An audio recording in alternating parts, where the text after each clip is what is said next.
Hi hello viewers good morning to everyone. ఈరోజు current అఫైర్స్లో భాగంగా కేంద్ర ప్రభుత్వం ప్రతిపాదించిన త్రిభాషా సూత్రాన్ని అంటే ఇంగ్లీషు, మన ప్రాంతీయ లాంగ్వేజ్ ఏదైనా హిందీ కంపల్సరీ అనే విధంగా మన ఎన్ఈపి 2020 తీసుకొచ్చారండి.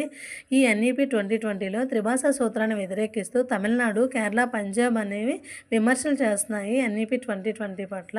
తమిళనాడు గవర్నమెంట్ అంటే స్టాలిన్ గారు ఏమంటున్నారంటే హిందీని మన రాష్ట్రం మీద రుద్దే ప్రయత్నం చేస్తున్నారు అని చెప్పని వీళ్ళు ఏం చేశారంటే సుప్రీంకోర్టుకి కంప్లైంట్ చేశారు. ఎందుకంటే త్రిభాషా సూత్రాన్ని అమలు చేయకపోవడం వలన రాష్ట్రానికి రావాల్సిన నిధులు ఏవైతే ఉన్నాయో అంటే రాష్ట్రానికి 60% కేంద్రం నుంచి 40% రాష్ట్రం నుంచి విద్యకైతే కేటాయిస్తారు కదండి. ఆ 60%లో 2151 కోట్ల రూపాయలను అయితే కేంద్రం అనేది నిలిపివేసింది.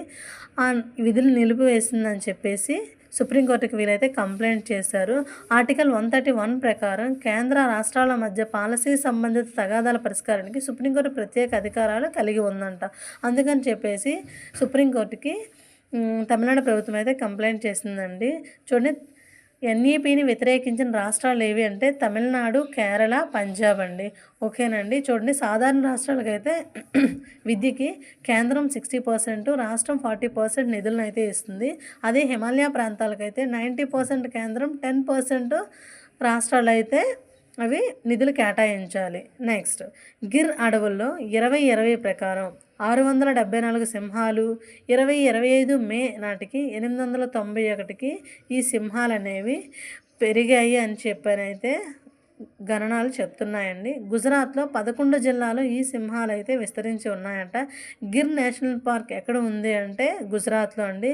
ప్రపంచంలో కేవలం గుజరాత్ గిర్ అడవుల్లోనే నివసిస్తున్న లైన్ జాతి ఏది అంటే ఏషియాటిక్ లైన్స్. దీని యొక్క శాస్త్రీయ నామం ఏంటంటే ప్యాంథెరియా లియో పెర్సికా. దీని శాస్త్రీయ నామం అండి, గుర్తుపెట్టుకోండి. గిర్ నేషనల్ పార్కు 1965లో స్టార్ట్ చేశారు. ఇది గుజరాత్లో ప్రసిద్ధ వన్యప్రాణి సంరక్షణ కేంద్రం అండి. దీనికి చూడండి, ఈ ఏవైతే ఇన్ని సింహాలు ఉన్నాయి అని ఏ పద్ధతి ద్వారా కౌంట్ చేశారంటే పూనం అవలోకన అనే పద్ధతి ద్వారా అండి. ఇది ఏంటి అంటే ఇది మనకి డిజిటల్గానే కాకుండా చూడండి, ఈ పూనం అవలోకన అనే పద్ధతి ద్వారా అయితే ఈ సింహాలు ఎస్టిమేషన్ చేశారండి. పూనం అవలోకన పద్ధతి అంటే ఏంటంటే డైరెక్ట్ సైట్ ఫోటోగ్రఫీ ట్రాకింగ్ ఆధారంగా ఈ పులులను అయితే